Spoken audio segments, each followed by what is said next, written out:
All right, we are live once again with Think Fitness Life. My name is Matt Gluckman, and I am your co-host here today. We are doing our final drawing for our contest, our $1,500 home gym giveaway, coming up August 1st. I'm really excited to select a happy winner here there. Um, Keeping things rolling, this is our midweek check-in. We like to talk about checking in with goals, checking in with your consistency, checking in with motivation. But I want to keep this short because I feel like we've been doing a lot of talking, a lot of lecturing, and I just really want to try to um, basically just give you guys the quickest answers that you need and solutions so you can go about trying them, executing them, and then going back to what's most important, which is your life. Whether that's your kids, your career, or just your recreation. I think the idea is that fitness should enhance your life, not get in the way of it. I've definitely been on the side of being hyper vigilant and too focused on how I look and what I ate, and it caused me to have stress chronically, and it led me to ulcerative colitis, quite frankly. But all that aside, I did want to say one thing. I've been working with this MSM gel, but you can look it up. There's not much science around it yet. There's a lot of like clinical studies around it, and it was pretty interesting. I had pain. A couple of my clients had some pain, and you rub this on, and it's not like a mint. It's not a menthol. It's not something that's just creating like cool feeling. It's actually really addressing the inflammation. And they were like, "Oh, I don't feel anything anymore," and I felt the same way. So I don't know. I just wanted to throw that out there to let people know that there are solutions out there. Technology is always trying to get better, more precise, more adaptive rather than damaging. You don't want to rob Paul to pay Peter. You don't want to fix your knee problem and then cause ankle problem. Did you know good essentially? But just keep diving into things. I think so many people just want the answers. They just want it to be over, but don't be overwhelmed by it. Just water the seeds where you want to grow and monitor it. You want to check in with it. Is it getting a little bit better, or is the pain progressing? Because pain is like a warning signal on our dash light in a car. It's really just trying to signify that there could be more damage. And if we keep just driving that car without addressing the warning light, then we can potentially cause more damage, which is going to cost us more. And if we look into the problem and we find that's not a big deal and the warning light's still there, then you can drive no problem, peace of mind.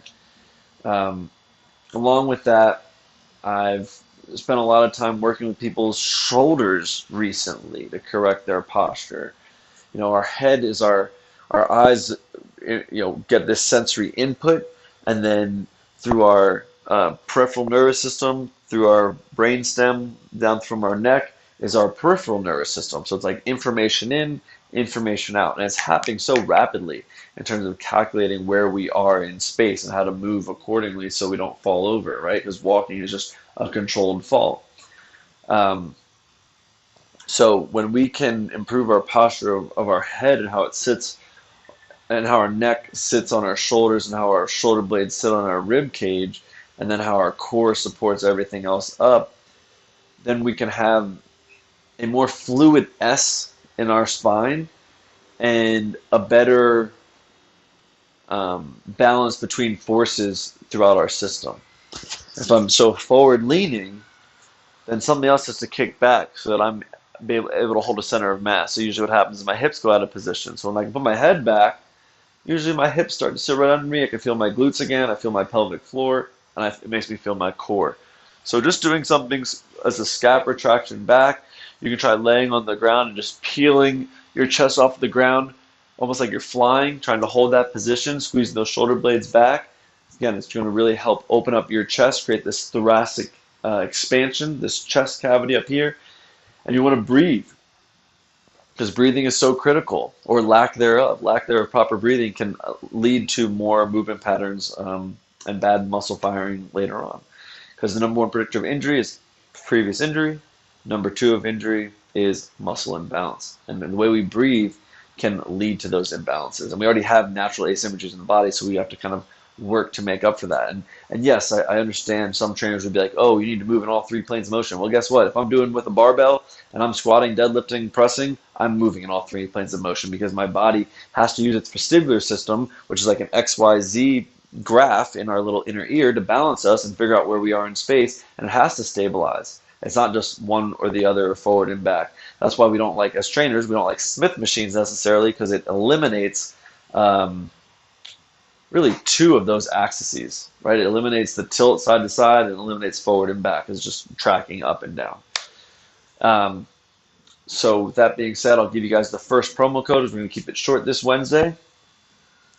Winner 247, WINNER 247. If you're new to these, go to tinyurl/TFL giveaway, and you can enter your email and type the bonus codes at the bottom. And if you're not new to this, then you know the routine. Another little piece I want to add on here is with midweek stuff, I feel like we get so arduous on ourselves, like it's got to be this way, it's got to be this way, it's got to be this way. And we don't let ourselves be open to the new possibilities of other things to be born, right? Like, where does a thought come from? Think Fitness Life, right? The thought manifests into behaviors or beliefs, which lead to actions, which leads to consistency and patterns and habits, and then either our best life or lack thereof. So you have to give yourself room for these opportunities. Stephen Covey, 7 Habits of Highly Successful People. He talks about time to execute on the things your opportunities gave you, but then also time for more opportunities. You can't lose the time for opportunities to supersede behind just what you're doing with the opportunities. So you got to always leave yourself what I like to call blank canvas, and to be open to the uncomfortable feelings, or open to being pulled away from something or pulled towards another thing. Case in point, I got rid of my squat rack, if you haven't noticed. Now, I still have squat stands you see there in the corner. I can just take these and set them up for whatever I need to. So right now it's set up for my height for front squat, back squat, and hang cleans, and then I deadlift off the floor. But this gives me a little less, little more room, and a little less feeling congested by the squat rack. And if you've seen in my other videos, every time I went to try to do something overhead, like a split jerk, my back foot would hit the pillar or the beam on the squat rack. So I got these off of Facebook Marketplace for $20. I will give my squat rack away for pennies on the dollar to help somebody else start working out. And I was pulled to get back into a little Krav Maga, a little striking. So I'm still going to lift, but this is just where I felt like I wanted to take some of my extracurricular time and activities. So you got to be open to that. I think so many people feel like they need to mimic what they see on social media or mimic what they hear everyone else is doing. And quite frankly, it gets monotonous. Like, I got to a point where, all right, I'm so tired of doing curls. I don't care if my arms look bigger or not. Then maybe that not be you. I'm not trying to diss you or anything like that. But it's not for everybody. Not everybody can just power through it, or make themselves chew on nails when they don't like it. And you don't have to. So, fitness is supposed to fit your life. There are a few little staples we want to include, like mobility, targeting your aerobic system, targeting your anaerobic system, and posture, and then resistance training. We really want to target your muscle, because adding muscle usually adds years onto our life. And being strong and able to withstand force prevents us from serious injury, like falling when we get older. I don't really have much else for you. I want to get away from just talking aimlessly on here, because I just enjoy the times I get, the touch points I get with people one-on-one, and I encourage people to reach out and ask for assistance. That's what we're here to do. We are coaches at the end of the day. But I find that when I talk in an open forum like this, I try to talk to everybody. And when you try to make something for everyone, it's for no one. I love that line. So it really helps me to have context to work with somebody in their world. Because Salman Rushdie said in Midnight's Children, to understand the life, you got to swallow the world. And it's so true. You got to understand all the little influences that led them to move a certain way, believe a certain way, eat a certain way, live a certain way, and make the corrections they need to course correct so they can be on their way to living their best life. So last promo code I got for you today. Home Gym 88. HOMEGYM 88. Other than that, have a great week. Stay consistent. Stay strong. Take care of this. Take care of this. And then go live your best life. Have a great one.